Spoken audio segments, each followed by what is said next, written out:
Au but.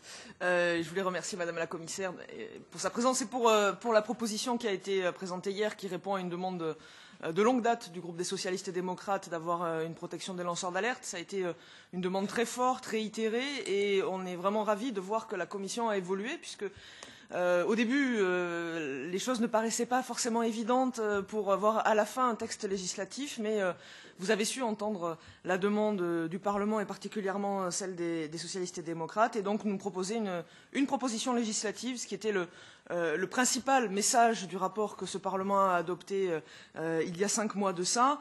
Et je dois dire une proposition qui remplit une grande partie des objectifs que nous avions établis. Donc vraiment merci pour ce travail et cette qualité d'écoute du Parlement européen.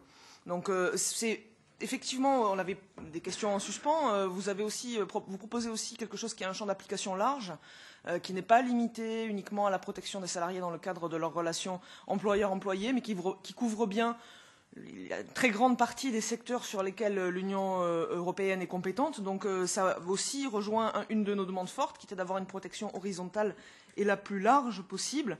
Donc c'est là aussi quelque chose qui est à saluer.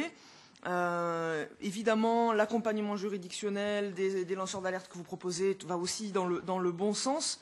Alors vous savez que vous pourrez compter sur ce Parlement et particulièrement sur notre groupe pour faire des propositions d'amélioration.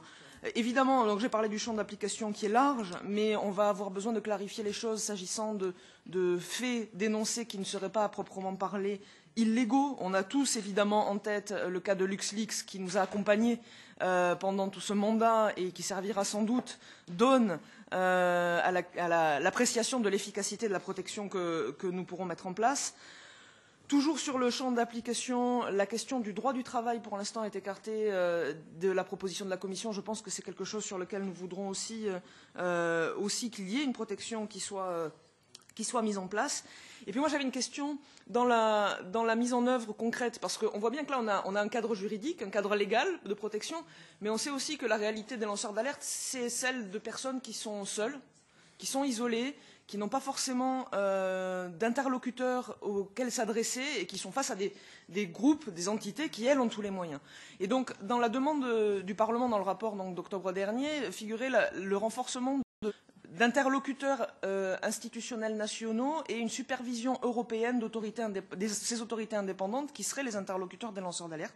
Voilà, pourquoi ne pas avoir été un peu timide sur ce point et ne pas avoir prévu les moyens d'une supervision européenne dont on pense qu'elle serait nécessaire pour assurer l'effectivité de la protection. Et enfin, hier, vous avez beaucoup souligné le soutien du Parlement européen. Effectivement, vous pouvez compter sur nous. Mais qu'en est-il des États et des ministres?